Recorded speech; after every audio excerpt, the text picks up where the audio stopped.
Hey guys, what's going on? So today we are finally going to talk about Longlegs.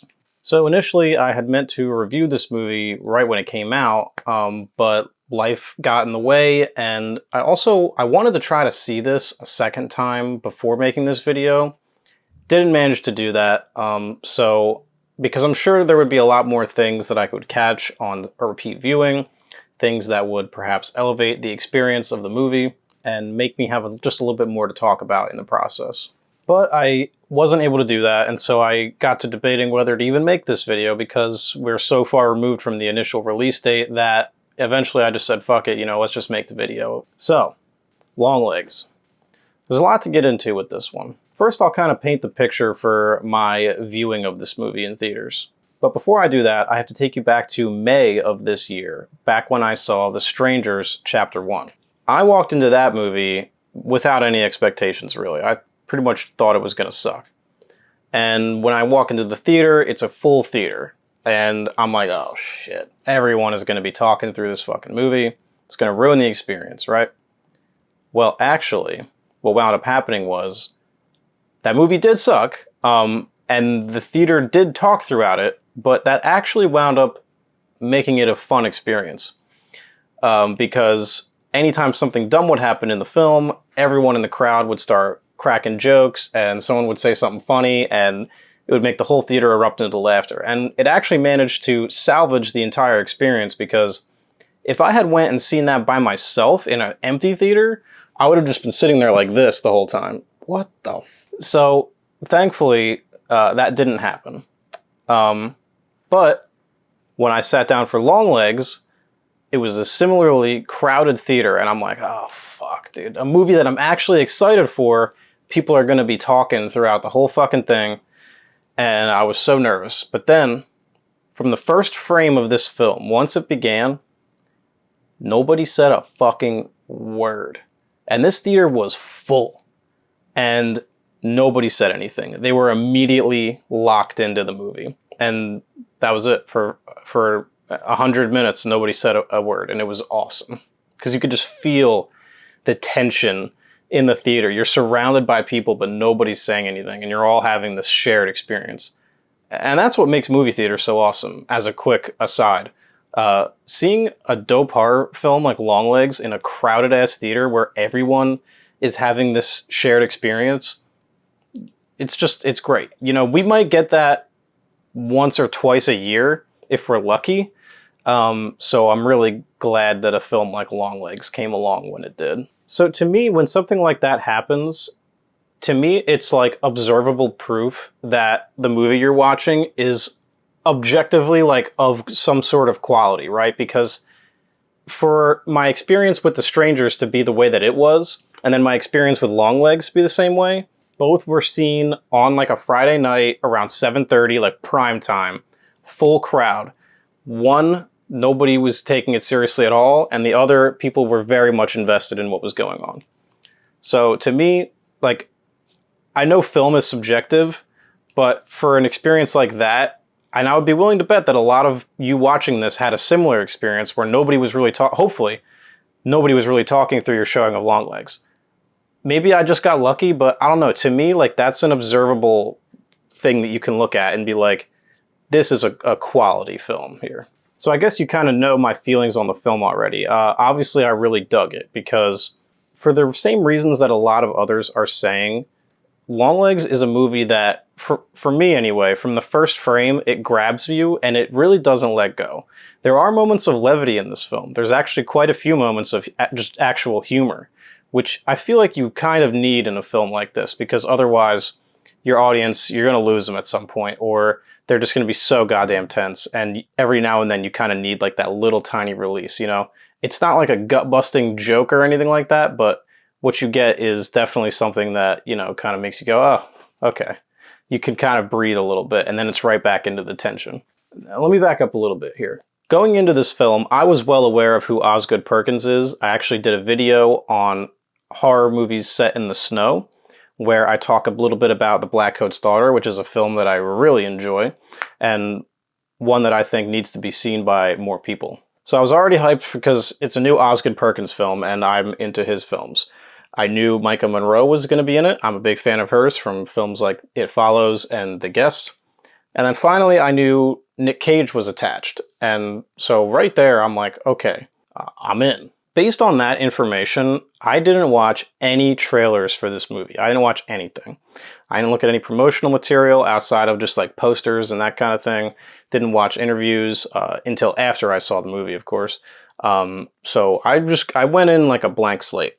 And honestly, that is the way to go with this film, because a lot of where the divisiveness seems to be stemming regarding Longlegs is around people's perception of the film going in versus what they actually wound up getting. It's not uncommon for us to be victims of our own expectations when going into a film, and then being disappointed when it's not what you thought it was, and then thus you have a sort of warped perspective on the film, and perhaps you're more likely to rate it lower than if you had no expectations going in. So it seems to me that due to the marketing, because I have gone back after having seen the film and watched some of these trailers that people were watching, and I still don't quite see where people got the idea that this was going to be like the scariest film of all time. There are some like sizzler, like pull quotes that people have been saying, you know, headlines, things like that, where it's the scariest film since Silence of the Lambs or something like that. And the Silence of the Lambs comparisons were really being pushed because that's a big popular movie that a lot of people know. So I understand why they leaned into that. And Osgood Perkins himself has come out and said like, yeah, like that's like sort of my in with the audience, you know, because it's like, it lets them know that we're kind of on the same playing field and that, you know, I know what you know and you know what I know, so you can kind of be bought in and you can bring the audience in based on that. So like outside of the surface level details, it's 90s, it's a female FBI agent, it's a serial killer. That's kind of where the comparisons to Silence of the Lambs end, because the movie is very much doing its own thing. It gets into some other aspects of horror that are not present in Silence of the Lambs. And I won't spoil anything. This will be a spoiler-free review, even though most of you have seen the movie already. So because I watched no trailers for this film, I went into it and just sort of allowed it to take me on this journey. And to me, that's one of the most exciting things that can happen when you're watching a new film for the first time that you've been very excited about. Because you know that you're most likely in good hands based on the track record of the director, in my case with Osgood Perkins, right? And so from the first frame, you kind of are being led on this journey and you kind of get that feeling where you're like, oh yeah, this is going to be good. Like you just have that feeling, you know, and you're like, oh man, I'm watching one of what's going to be one of my favorite movies of the entire year. So like that was my experience with Longlegs. And not many people had that experience, and I think a lot of it has to do with the hype machine, the marketing, all that stuff, which is necessary because you need that to market the film and get people to see it, and which is a very important thing, especially for a horror film. Unfortunately, Deadpool and Wolverine are not in Longlegs, so they don't have that going for them. So they have to manufacture excitement in any way that they can. That's the marketing department's job. That's their whole job. I don't know that Osgood Perkins has any say in how this film is marketed. I'm pretty sure that's not up to them. Someone can correct me if I'm wrong in the comments, but yeah, it sort of is what it is. So I would just encourage people to just watch less trailers. I think you'll be a lot happier if you do. I know it can be hard when you're seeing films in theaters because, you know, the trailers are playing right in front of you, and unless you close your eyes and just go like, la, la, la. You can't triple stamp a double stamp! You can't triple stamp a double stamp, Lord! You can't really avoid the trailer. But, you know, so just do what you can. Don't watch them on your phone. Don't watch them on Twitter. Any of that shit. If you know it's a movie that you're most likely interested in, just don't bother. I think you'll be a lot happier going into something, just being totally blind, but still excited to see it based on whatever external factors. And I'd also encourage people to just kind of not make up your mind about what a movie is before you even see it, especially based on trailers, because trailers can be so misleading. I think of the trailer for the movie Mother, the Darren Aronofsky film, which is marketed to be just an out-and-out, straight-up horror film, which is what I went into it expecting. And then what I got was decidedly very different from that. It is horrific, but not in the ways that I was expecting it to be. If you know, you know. That's an extreme example, but yeah, for the most part, trailers can be deceiving, and there are good movies that had bad trailers, and then there are bad trailers for good movies. So I think the best thing to do is just cut out the middleman entirely and, maybe do a little bit of research. Who's in it, who's directing it, who's writing it, and then just go in based on that. So that's just like my whole like soapbox thing regarding the hype and the reception to this movie, because it seems like the people who didn't have a ton of expectations going into this are the ones who are really able to kind of assess it, meet it on its own terms, and just kind of appreciate it for what it is doing and not for what it's not trying to do, if that makes sense. A lot of people judge movies based on what they aren't trying to do versus what they actually are trying to do. And I feel like that's been the case with Longlegs. But yeah, man, as far as like the movie itself, there's a lot of people talking about this movie online already. People who have seen it more than I have, not just one time. So I wouldn't feel super like credible talking about like the themes and, all that sort of thing. So what I will just say is that for me, someone who watches a lot of horror movies, this is the way to scare me, right? Because I'm not trying to be like Mr. Tough Guy, right? But like the reality is I've seen a lot of horror films and very little like scares me anymore. So in order to do that with me, what you really need to do is like disturb me and unsettle me and make me uncomfortable. And that's what Longlegs does.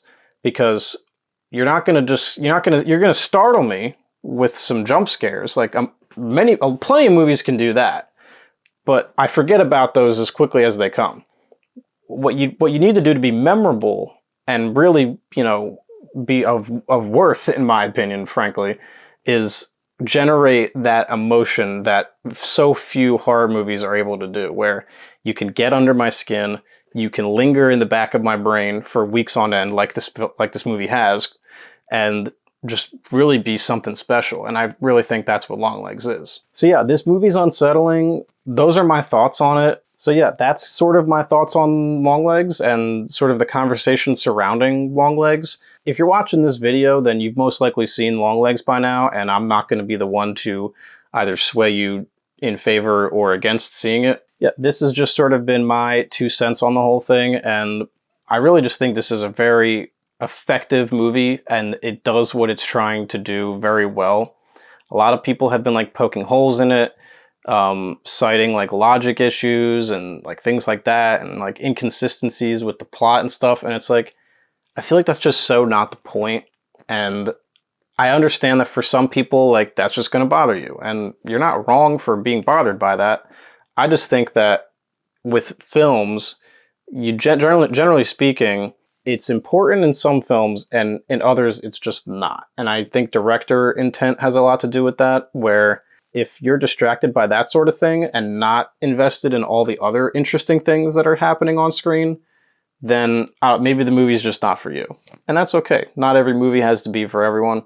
Longlegs was for me, and if it was for you, please let me know down in the comments and talk to me about it. I would love to hear everyone's opinion. Did you like it? Did you not like it?